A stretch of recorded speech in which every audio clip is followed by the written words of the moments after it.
بالله من الشيطان الرجيم إن الله وملائكته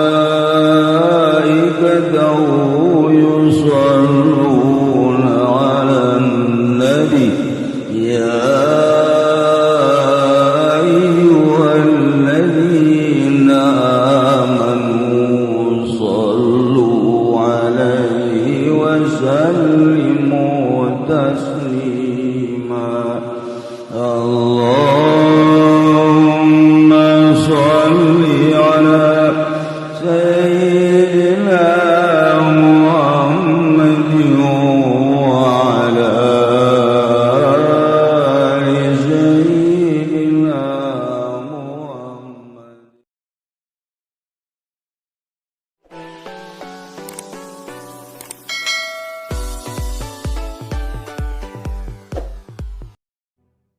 Di akhir zaman bakal aya 10 tanda kiamat. Hiji dajjal, 2 dabah, 3 khasapun bil masyriq, gempa di wetan, khasapun bil maghrib, gempa di kulon, khasapun di jaziratin di Jaziratil Arab. Ini jelas pak gempa di berbagai benua. Benua Asia, benua Eropa, benua Afrika, benua itu Amerika, gempa di mana-mana bakal terjadi. Eta tanda geus tereh deukeut ka kiamat. Ditambah deui jeung dukon aya haseup unggal nagara engke bakalna. Ngan haseup tersebut kan puang gede-gede nama engke di Timur Tengah. Bakal aya haseup kadeuleu ku kabehan geus teu bisa ditahan tamah haseup. Unggal nagara ge aya haseup, ngan haseup eta mah pohara dukon eta mah. Datang ke poe sadunya poe ku haseup eta. Ieu tanda geus tereh datang ka kiamat. Tambah deui nomor ka-7 tulu'u syamsi min magribiha. Muncul panon poe ti kulon. Tambah deui Ya'juj wa Ma'juj ke-8. Ke-9 turun Kangjeng Nabi Isa alaihis. Nomor ke-10 bakal aya narun takhruju min adan tasukun nas ilal mahsyar. Sono ieu mah bakal nanti adan. Wah, luar biasa. Kuari mah kakarak ge seuneu fon doang. Fon teh naon kira hartina? Tuh, siapanya hobay kan? Ya osok neuleu meureun. Fon.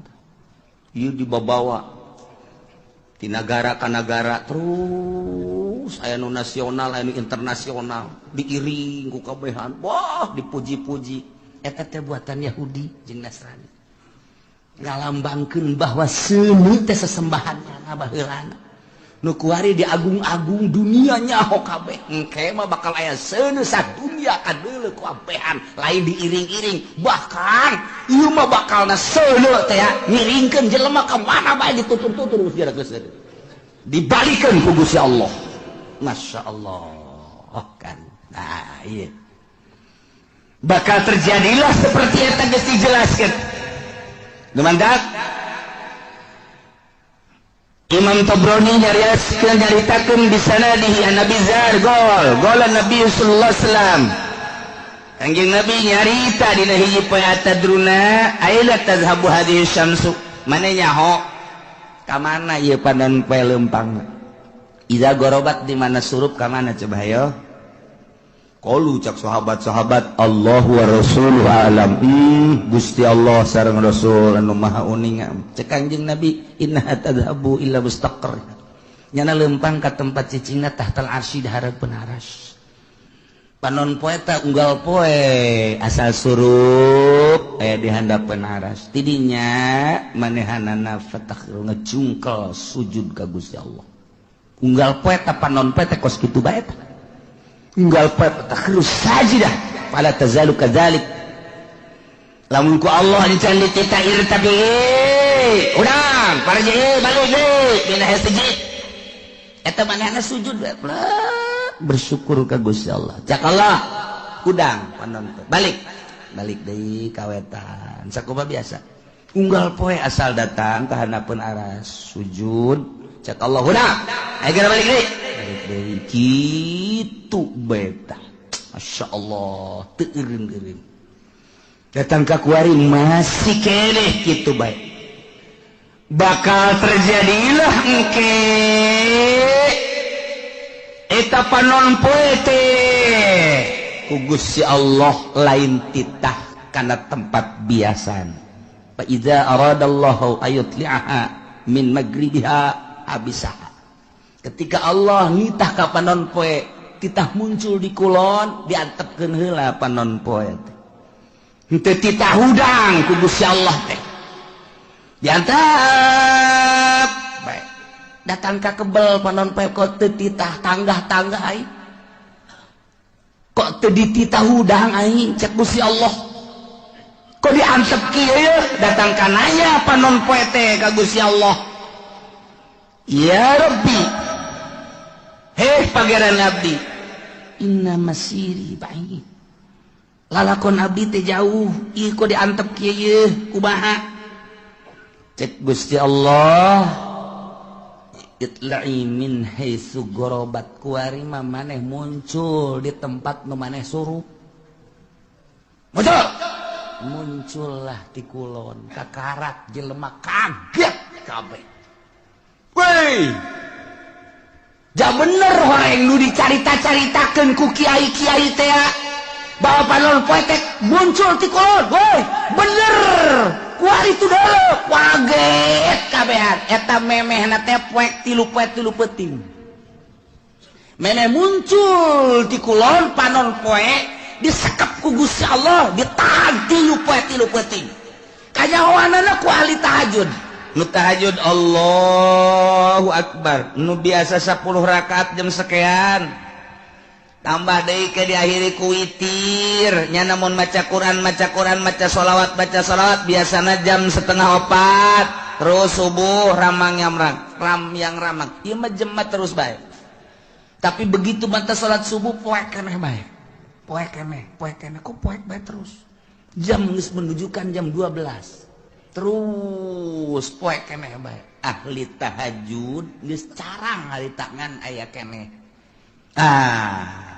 cik ahli tahajud ieu mah aing kudu ulah eureun-eureun terus ibadah ka Gusti Allah lantaran ieu mah poek lain sambangan salat dengan Allahu Akbar Allahu Akbar Allahu Akbar geus dua poe dua peuting yakin ieu muncul panon poe di kulon Allahu Akbar terus bae nama salat Allahu Akbar teu bisa ditanya ku sieun-sieunna bener baik katilu poe kakarak teret di kulon nyana ngadoa fakbidni ya Allah abdi mah paehan bae Gusti ret dipaehan ahli Allah mah kabeh geus mah disimpen ku Gusti Allah na ieu salah sahiji tanda kiamat adalah muncul panon poe di kulon Allah karim anu sebenarnya mah lamun diruntuikeun mah mimiti dajjal heula kuari di unggal negara ribut moal eureun-eureun Irak terus-terusan Yaman bakal Iran kitu keneh jadi ancaman Yahudi kemudian atuh kitu Suriah geus teu eureun-eureun Turki kitu keneh di urang ge kuari bintik-bintik geus aya lain lalagaan lantaran ieu henteu berkesinambungan rakyat jeung pejabat sebab geus nyahoan bahwa negara urang dikendalikeun ku Amerika rakyat anu paham mah ieu teh naonan kieu yeunlah berbagai organisasi baik organisasi Islam maupun organisasi non-Muslim dan lain sebagainya untuk membenahi negara tapi tetap bae negara teh lain embungeun dikendalikeun ku Yahudi pan bintik-bintik peperangan kajian kumaha ge jelema anu geus mantep dina Islamna dianggap teroris diperangan bakalna kajian kumaha ge pokoknya jala diang terorisna terus teureun organisasi Muhammadiyah jeung NU teu nyaman teu harmonis tambah deui ku HTI teu nyaman teu harmonis, tambah deui ku huruf teu nyaman teu harmonis, tambah deui ku EPI teu nyaman teu harmonis. Padahal mah ngomong nama kabeh demi kemaslahatan umat. Matak naon atuh nyana duduk bersama benerkeun ta pamarentah, tapi kan teu bisa lantaran dikendalikeun ku Emrik. Mah bisa geus kajung ku kumaha ge ieu mah. Geus lalakon kos kieu bajak ku ari ge presidenna teh geus nyaho aya. Teu dipilih kualitas pemilihan geus aya si eta. Kok bisa kos kitu bae pengendalian mah. Nah, engke kan mulai riwuh-riwuh organisasi jeung organisasi. Tos mulai ayeuna ka parlemen.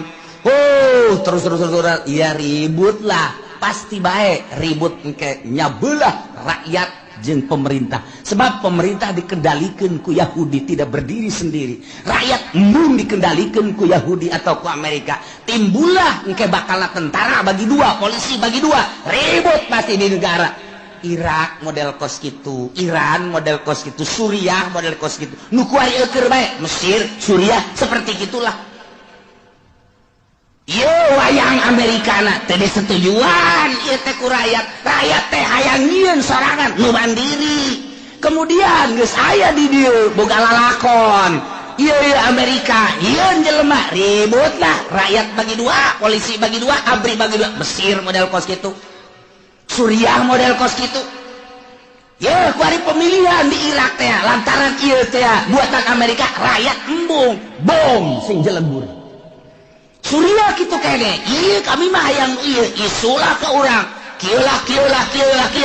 Sementara isu nu datang ka urang, informasina geus teu murni, sulit. Lantaran Gus Dur lagi seueuh nusok mere informasi murni. Kuari dikendalikeun ku batur hanya 25% nu datang ka urang informasi teu bager. Hese nyarita urang. Ribut nyahona urang mah silih tembak di Suriah, silih tembak di Irak. Engke bakal ka Indonesia seperti itu. Moal henteu ieu mah bakal jasa, bakal jasa. Matak nu kolot mah geus bae eta mah untung jasa. Untung kunaon cenah Kiai moal perang nya no ka Buruh Pah teh heula. Untung. Can bogo gitu. Bakal. Henteu bisa henteu bakal jeung kuku mah biasa sebab naon? Sebab kabehan ge di luhur teh geus teu bisa dibenerkeun. Teu bisa dibenerkeun. Baheula teh nyieun negara demokrasi di negara urang. Oh masalah geus padahal mah kiai nu nyieun kan 90% muslim eta mangan 1% teh eta mah Kristen di urang teh. Bilung ekor hasil perjuangan anak. Oh masalah geus. Oh masalah geus demokrasi. Tetapi untuk keputusan-keputusan hukum dijieun lah mui atuh ku ari muin age pandeg di rantai. Lha kumaha? Eta teh jang naon?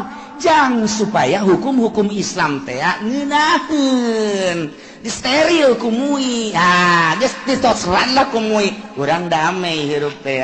Ketika aya hukum-hukum Islam, geus aya perwakilan urang melalui Bahsul Masail angsongkeun ka mui. Jadilah engke keputusan mui kan ngeunah ku ari muina dikendalikeun ku si itu. Ya kumaha atuh? Mata geus pi perangan teh lain di Suriah, lain di Mesir, lain di Irak, lain di Iran, lain di Yaman, lain di Turki, lain di kitu berbagai negara-negara Islam nu keur diobok-obok di Indonesia kitu keneh. Atuh engke lamun geus kabeh mah atuh kabeh ka Eropa, ka Amerika, ka Australia perang. Bakal teh moal turun dajjal lamun teu peperangan. Moal. Cirina haram sekitarna di lebaran. Madinah di lebaran. Eta teh nyana nyaho atawa henteu ka peruntukanana. Nu jelas engke bakal jadi untuk penampungan manusia di berbagai negara. Ribut lah. Geus kacau di unggal negara. Irak teu eureun-eureun, Iran teu eureun-eureun, Suriah, Mesir kabeh. Woi, Al-Azhar tinggal Al-Azharna Indonesia dan lain sebagainya.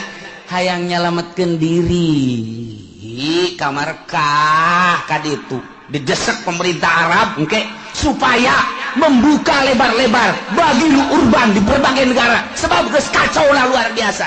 Hese geus teu bisa diredakeun. ABRI bagi dua, polisi bagi dua, berbagai kekuatan bagi dua. Aduh hantem rakyat nu milu jeung ieu nu milu jeung ieu ribut. Hayang salamet agama ka Mekah. Mekah mah diamankeun jeung Madinah sementara. kadari itu kajen ngampar ge di dinya kajen teh ngampar ge di terus mantap ku dilegaan kurang mah barang dilegaan ingetlah sejarah hadis Kanjeng Nabi tereh berarti tah ke Dajjal lah turun wah kaunggal negaranya nama hiber Dajjal mah jelema hayang emas cokot batu asal siap percaya aing pangeran di mana negara daerah lu cai aing datang ka dieu tepak doang nya timbul wah cai culcer asal siap mangelanan ka aing pangeran ayo jelema iman geus ipis sementara kiai anu balalager nu balener geus ka Mekah di dieu geus eueuh nu ngelola di unggar nagara kabeh tinggal sumuhun dauh jeung sumuhun dauh boro-boro engke ku Dajjal kakara kudukun kebul bae ku ari geus sumuhun dauh ku kebul ku dukun bae geus sumuhun engke mah komo ku Dajjal jelema dipaehan hirupan deui pangeran kos kitulah Dajjal dahsyat jasan nu mantak urang dibere doana ku Gusti Allah minta salamet tina al-masihid Dajjal selantaran wah jelema gelo kabeh iman ka Dajjal teh pangeran jelema hubu dunia hayang dunia naon bae dicekel jadi dunia nu hayang emas jadi emas hayang duit jadi duit hayang motor jadi motor ku hari bang kredit engke mah hayang emas ya mio mio datang sia naon hayang Avanza berem Avanza ngajogrog sia hayang naon ieu mah cenah hayang hartop aya tuh di ditu tuh aya los cokot ku sia tuh hartop teu leumpang akina rusak atuh geus bacot hayo sih hayang awe watu jelema ngagayok eta lah nomor kahiji Dajjal nomor kedua setelah Dajjal nuzul Isa turun Kanjeng Nabi Isa ngan aya anu nyaritakeun memeh Dajjal ieu adalah Imam Mahdi heula geus teu kuat kabeh ngadoa Gusti minta diturunkeun Imam Mahdi aya jelema kasep kemudian salat teureun-eureun Allahu Akbar pas di makom Ibrahim Allahu Akbar nu wani ngaganggu urang Arabna urang mamana ge ku harismana ku kasepna gagahna Allahu Akbar teureun-eureun salat bae sapoe dua poe tilu poe mulai suara-suara aya nu kasep salat bae di dinya mulai diperhatikeun ieu tanda-tanda ieu bener Dajjal kakarak begitu mana salam dicekel ditanya manis lu teu daek ngajawab sangaran teu daek ngajawab kabeh nyebutkeun ente Dajjal ente Mahdi teu daek kakarak make subuh wallah ente Mahdi kakarak ditangkeu perjuangkan Mahdi ilah Mahdi nu bakal jadi kesatria eta bakal non istimewa mah berjuang melalui Imam Mahdi mantap kuari geus loba tuh di Cikupa aya Mahdi hiji tapi tukang main gapleh teh mah di Bojong Mahdi hiji teman niruan sendal bae deui si Mahdi macam-macam Mahdi terus Dajjal eleh ku Dajjal maka segeralah nuzulu Isa turun Kanjeng Nabi Isa alaihis salam dibantulah Kanjeng Nabi Isa kusaha ku ashabul kahfi nu ayeuna di Yordania nu kamari kuring sadayana zarah ka ditu gila ashabul kahfi wah buuk ngarundai ka handap lantaran besar bara 1000 tahun lah tuh di zaman Raja Dikianus datang ka ayeuna kuku para ranjangnya halis buna panjang nuantak besi aya di mana bae lubukna panjang wah iya ashabul kahfi kajian kuku mah sing hade ulah di baturan sing hade juri ge mah ieu turun di Gunung Karang masalah ini wah gararaga muksal bina tamlikho zunwanus martunus saribunus palyastatiunus ngirta ieu tentara-tentara Allah anu bakal bareng jeung Kanjeng Nabi Isa alaihis Dajjal diudang ku Kanjeng Nabi Isa umpat ka mana dia udang terus eleh lah ku Kanjeng Nabi Isa Kanjeng Nabi Isa dakwah di dunia Masya Allah istimewa jasa terus Kanjeng Nabi Isa dakwah saha nu nyaritakeun bahwa kula pangeran batil bohong goblok cak Kanjeng Nabi Isa kula mah sakadar utusan Allah mata kurang lamun nyaritakeun kos kitu teh jelas kunaon ku ari pangeranan mantak pada tahun 300 sekian musyawarah konsili disebutna mun baheula konsili mun di urang mah muktamar para penggede begitu muktamar ngejelaskeun ieu teh untuk memutuskan apa Isa itu adalah Tuhan jadi dituhankeunana teh ku uskup-uskup eta teh hasil konsili jadi berarti hasil musyawarah jadi nganunghankeun pangeran ngamangerankeun ka Kanjeng Nabi Isa teh adalah pada tahun 360 sekian ta eta teh meunang hasil muktamar jadi masyarakat supaya nyaho bahwa pangeran teh Isa hasil muktamar disebutna konsili keblon kan aya pangeran urang pangerankeun ju ayo geus urang pangeran mantap aya sababaraha muktamar anu hadir di dieu henteu milu ngamangerankeun ka Isa dibunuh pan dibunuh harita tetap Isa pangeran jadilah datang ka kuari Tritunggal engke Kanjeng Nabi Isa marah saha nu ngajadikeun aing pangeran aing mah rasul anu kuari ngajalankeun syariat Muhammad aku nya da Kanjeng Nabi urang wai bahala kawin Kanjeng Nabi Isa pan baheula teu kawin da ieu kuari mah kawin ke bakalna turun ka dunia nyana dakwah terus jelema istimewa kabeh iman nyana kawin ngan teu lila Kanjeng Nabi Isa diangkat deh maot Kanjeng Nabi Isa mulai kacau deui ya ngan nu baragus geus mulai ku Gusti Allah langsung aya angin seger asal ngambe angin eta pae asal ngambang itu maut ibadah ke Allah maut maut ya Allah ya Rabbi tinggal Cameron bakukul geus luar biasa bakukul deui belah tidinya turunlah Ya'juj wa Ma'juj urang lamun nyarita dina Al-Qur'an aya Ya'juj wa Ma'juj anu dibendung ku kitu Zulkarnain urang mun maca surat Kahfi aya ke dihareup bakal dongeng Ya'juj wa Ma'juj nu Kanjeng Nabi waktu Kanjeng Nabi tas Isra ningali bendungan imam kitu raja tersebut ieu geus sagede kieu tah sedengkeun ieu de kaluar geus sagede kieu cak Kanjeng Nabi engke bakal gede di akhir zaman bakal kalaluar di bada kalaluar Ya'juj wa Ma'juj terus bae ngadaharan naon aya bae manusia di dahar hewan di dahar suagua rupa di dahar wah Ya'juj wa Ma'juj mah ieu mah tangkal kayu sampala di daharan bae ieu datang anu pohara geus mantak baheula ku Zulkarnain di bendung ge raja sadunya raja Zulkarnain dikuat di Al-Qur'anul Karim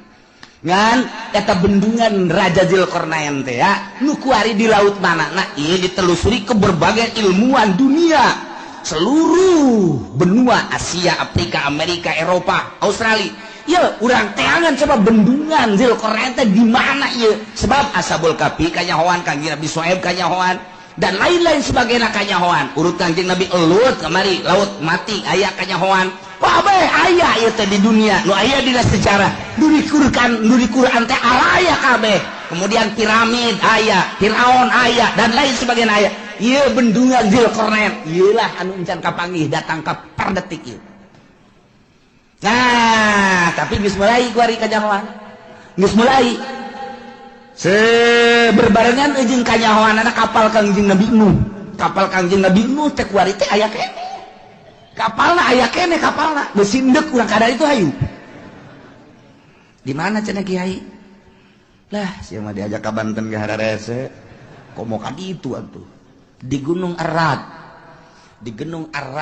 teh di Turki ta eta teh di luhur gunung aya setiap jelema nu kadinya teu kuat paeh jalan luhur melalui udara tetep bae teu kuat didinya geus digambar saat koreng didinya aya peninggalan kapal Kanjeng Nabi Nuh alaihi salam judi nah geus kapanggih eta tinggal ieu bendungan Zulkarnain nu diditunan di bendung ieu Ya'juj wa Ma'juj di mana ieu bahkan ilmuwan alkohol Amerika pernah asup ka hiji daerah nya ge kaget kok hewanna kos karari ceulikna lain irungna lain bahasana lain tak eta teh nyada kaget di dunia aya hewan seperti kieu yeuh teu kajawan nyalaga di mana tapi ketika jana perem ngadengela suara azan Allahu akbar Allahu akbar aya di daerahna deui berarti eta dibukakeun hijab mata asup Islam eta jelema eta asup Islam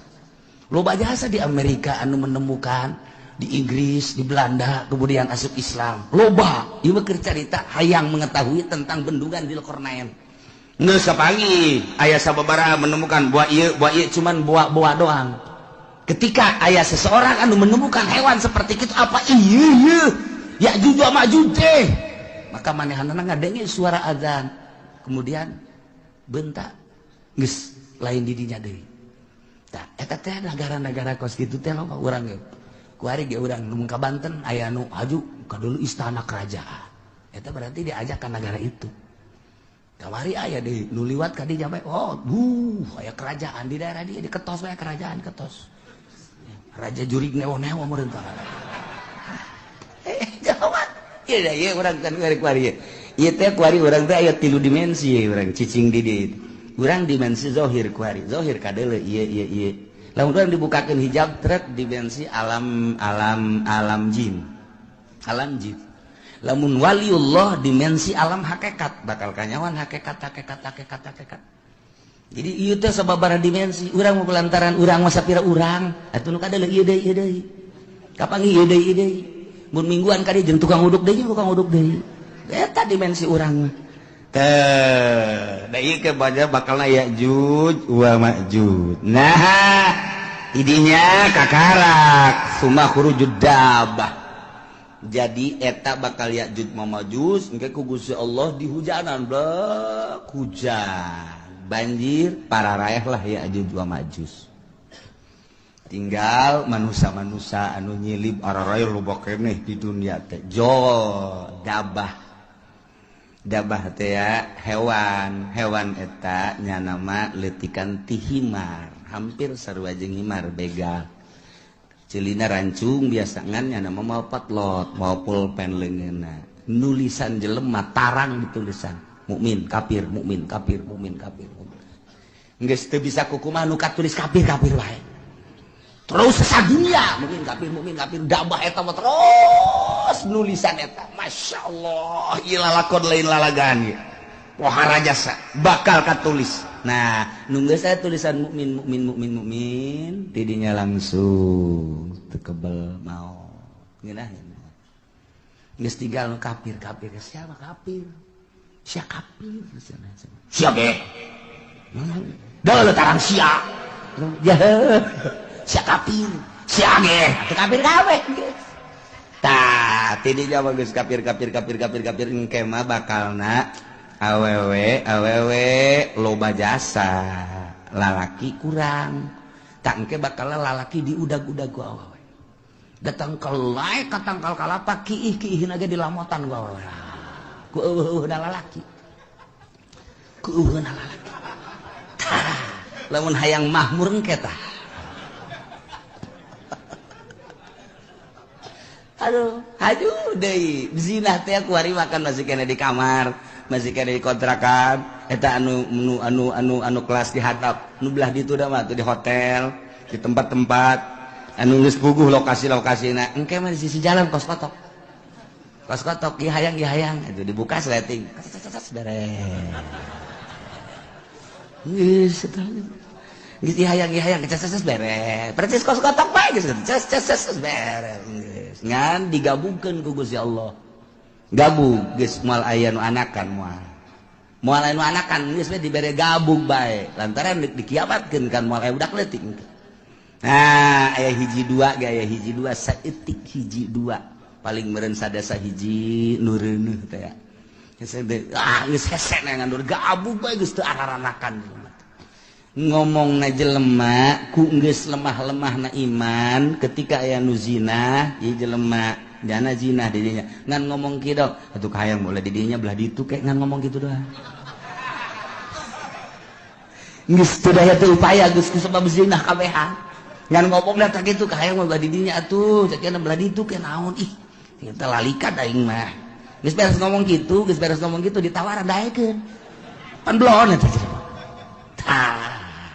Iyalah bakal terjadi seperti eta. Masyaallah. Kakarak summa tulu usyamsi min magribiha, kakarak muncul panon poe di kulon. Jadi muncul panon poe di kulon setelah Mahdi, setelah Dajjal, setelah Dabah, setelah Yajuj wa Majuj, kakarak muncul panon poe. Nu mantak cek Kangjeng Nabi, la taqumus saah, moal waka terjadi kiamat hatta tatlu asyamsu min magribiha, sehingga muncullah panon poe di kulon.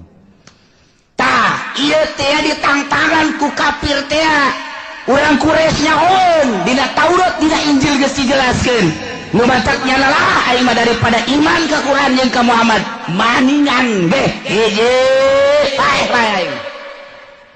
Cabut nyawa aing. Nomor kadua maningan disiksa ku Gusti Allah. Nomor katilu Allah maning turunkeun bae tanda-tanda kiamat. Di antarana muncul panon poe di kulon. Nu matak ketika muncul panon poe kumaha tangke bakalna, yauma yati ba'du ayati rabbika la yanfa'u nafsan imanuha lam takun amanat min qabl. Dina poean datang sebahagian tanda-tanda pangeran yakni tere datang kiamat wahiyatul usyamsi, muncul panon poe min maghribiati kulon. Sakumaha geus dijelaskeun di hadis Bukhari Muslim tah ketika muncul panon poe di kulon teh la yanfa'u nafsan imanuha lam takun amanat min qabl. Allah mangpaat kawak-kawakan ka hiji jelema ka sahabat imanuha imanna lam takun amanat min qabl, anu manehanana encan iman memeh eta mah. Geus begitu muncul panon poe di kulon nyana can iman, haju nyana nyao ieu teh tanda kiamat. Berarti bener kiamat teh nyana iman, geus tutup pintu sigotaka. Teu mangpaat samasakan jujung kelan nyana asyhadu an la ilaha illallah wa asyhadu anna muhammadar rasul, geus tutup taman, geus tutup bae pokona. Asal muncul panon poe di kulon geus tutup. Syahadat tinggal syahadat, zikir tinggal zikir. Jelema kabeh bakal neangan masjid kege. Tandana masjid eta adalah hiji aya kubahan, dua aya menarahan, tilu aya tihangan. Masjid mah mantak pake tihang bae. Tanda masjid adalah tihang. Engke di akhir zaman ditareangan eta ngan geus ese. Neangan masjid geus areueuh lantaran dibongkaran. Model di urang ge kuari keur dibangun masjid di berbagai negara, di berbagai daerah, di berbagai sudut dibangun lantaran masih keneh nyaman jeung aman, nu ibadah loba keneh. Di akhir coba engke namun terus dikendalikan ku Amerika, nu jadi gubernur Jakarta kuari Ahok. Lamun aya Jokowi naik Ahok kafir. Tidak menutup kemungkinan engke Serang bupatina kafir, Pandeglang bupatina kafir. Lamun di Jakarta Ahok, engke di Serang si Cenglu. Oh, di Pandeglang si Tegwan. Ayo si Tangerang si siang-siang melingseng. Geus nu beres kabeh. Ayo sia. Mangkaning ge bae tuh.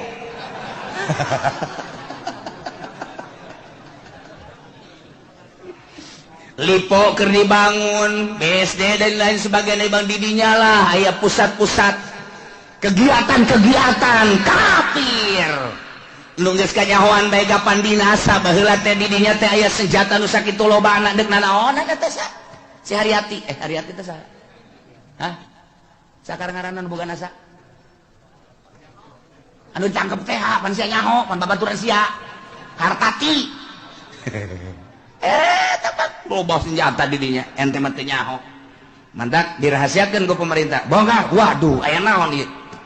Sementara di Jakarta kuari gedung kedubes 12 tingkat Amerika. Jang naon eta lamun lain boga cita-cita nu teu hade. Hei, emang kumaha gitu. Ieu teh dekristenisasi anu lain lalagaan. Sementara pemerintahan urang kuahe. Kiai nu aya di ditu kuahe na 4 kali. Da kumaha deui atuh? Lain teh diperjuangkeun jak geus kiayana. Ya otomatis lah kafir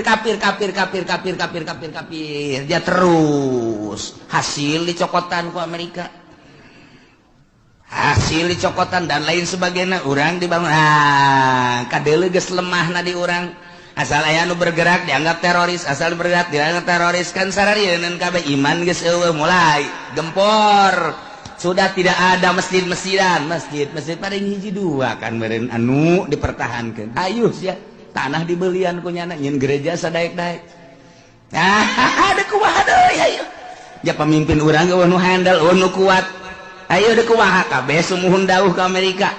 Nah, mulailah gedung-gedung dibangun, gereja dibangun, masjid-masjid urang dibangun, engke dibongkar. Nah, ieu mah keur carita singkatna bae, lila kene eta mah urusan kos kitu mah, sebab eta mah melalui masa-masa peperangan dan lain sebagainya, bakal perang. Deuk kumaha henteu? Bakal jasa. Nah, nu mantak kolot urang baheula engke mah bakal perang deui sia, ngan urang mah baheula kolot urang nyaritakeun ejen kulon. Sakar kulon? Baduy jeung baduy, padahal mah baduy teh horeng eta siloka, baduy teh cak kolot baheula eta teh nu bakal diperangan jeung urang, nyana nyahoeun ka jalan-jalan horeng Amerika eta baduy ngaranna. Siloka kolot eta mah. Ya atuh perang jeung baduy mah lah, sapira baduy. Atuh horenganan cak kolot baheula tong ke mah baduy. Terus kalau nggak lembur nulian jalan, orang dongeng menjeng kolot kos gitu, nggak bakal orang diperangan. Waduh, baduy ngusahon orang Amerika. Kuari teh geus boga satelitnya, nah, orang lempang ka mana, ngising ka mana, geus kanyahoan. Geus kanyahoan satelit Amerika teh, geus kieu bae nang, haye sia, jepeni deuk ka mana lompat sia. Haye ditembak sia ku aing. Ngan cak Amerika moal ditembak paeh ti heula ge. Satelit geus kieu bae. Hayo coba. Urang gambaran letikna boga urang internet deh hayang nyaho daerah anu trek pencet asal nyaho bae urang blokna pencet jaheueuh pencet jaheueuh pencet jaheueuh salah mencet waduh sempak sial sial salah mencet aya kiai nu salah mencet lain sial alhamdulillah kitab anyar cenah ieu mah.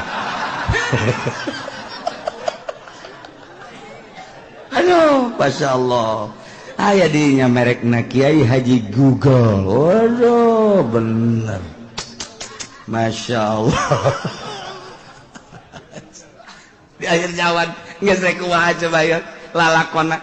Nah, engke begitu muncul panon poe ti kulon, kakara kabeh maca syahadat neangan masjid. Masjid geus eueuh, lantaran ciri masjid teh aya kubahan aya menarahan jeung aya tihangan. Kuari masjid geus teu make tihang, geus mulai kan kuari ge masjid teu make tihang. Masjid mah make tihang minimal 4. Kuari geus teu make tihang, geus teu make. Wah, cenah geus eta bahkan aula nu ka situ mah. Abe fungsina babari cenah main badminton bisa. Didinya main bola bisa, didinya main takraw bisa, kemudian main gitu tenis meja bisa, dan lain sebagainya bisa. Nah, jadi berarti fungsinya geus lain multifungsi deui mah 10 fungsi. Tuh, eta lah. Geus hese neangan masjid. Syahadat tinggal sah. Nah, la yanfa'u nafsan imanuha lam takun amanat min qabl. Teu aya paedah. Jujungkelan kafir-kafir kabeh para maca syahadat percaya ieu teh kiamat lantaran panonpet timbul ti kulon tetep teu aya mangpaat.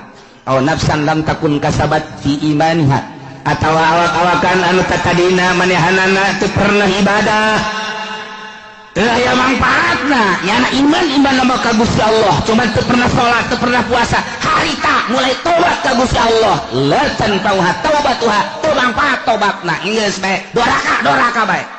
Sanajan nyana tobat tutup pintu sigotaka. Oh, tobat-tobatan harita. Lisat. Masya Allah. Kul bejakeun Muhammad intaziru tungguan kitu. Ahada haril asya. Nu tadi dicaritakeun tanda-tanda deukeut ka kiamat. Timimiti Dajjal, Mahdi, Dajjal, Ya'juj. Kanjeng Nabi Isa kabeh datang ka muncul panonpet tungguan, bejakeun tungguan. Engke bakal cak Gusti Allah ku aing diayakeun di akhir zaman. Bejakeun tungguan, aya hayang kos kitu terek iman ka anjeun, terek iman ka Al-Qur'an, tungguan kege bakal imam muntazirun. Tuhan bakal kapanggih kege. Masya Allah diawali engke kuloba perjudian permabokan jeung perzinahan engke mah hese neangan parawanmu asli teh kabeh mun geus kaum deuk dikawin teh nyana bebeja geus pernah zina hese geus kabeh. Waduh luar biasa urang mun nyaritakeun perzinahan kuari ulah kudu di Amerika di Inggris di Belanda di Perancis di Jerman ulah negara kafir geus jelas di urang kuari siswa sekolah Bandung, Surabaya, hese nyaritakeun anak. Di kontrakan, jauh ti indung bapak, cacak aya di hareupeun indung bapakna. Nu ditalingakeun si hades ya, reuneuh bae. Komo jauh ti indung bapakna. Iman kurang.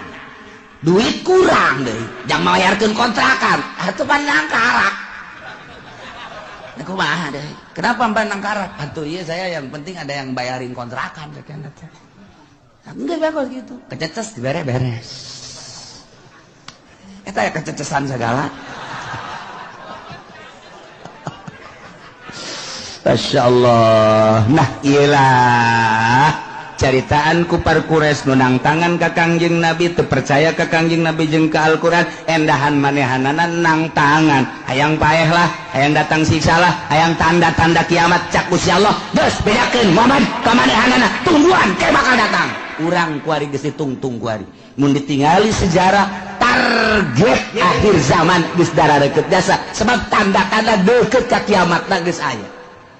Maka geus bae kuari mah urang mah sakadar ngaji ieu mah supaya nyaho jang naon jang supaya urang bisa mengendalikan diri abeh urang salamet fid dunya wal akhirah lantaran hese deuk dikukumakeun ge ieu mah geus bae urang jeung urang jang urang bae geus urang rapih ke anak urang di akhir zaman mah kuari geus teu boga TV teu boga HP teu ngridit wali geus sakitu ge geus peangan coba nu teu boga HP hese gas aya cenah kulah teu boga kiai bener sia leungit can meuli deui laon bandama henteu timbul ti nurani atuh kiai bae boga HP da 3 kiai nu hiji diceuli nu hiji diceuli nu hiji diirung laon bantah kiai atau komo pedagang atuh masyaallah eta mah terserah ieu mah keur nyaritakeun karusakan nu warokna mana na ieulah urang ngaji supaya nyaho horenganan karusakan teh geus darareukeup jasa urang salametkeun diri urang eueuh nu leuwih karunya ka diri urang iwal ti diri urang salametkeun diri urang pamajikan urang anak urang luruskeun menuju Allah Subhanahu wa ta'ala innal ladzina farraqu wallahu a'lam.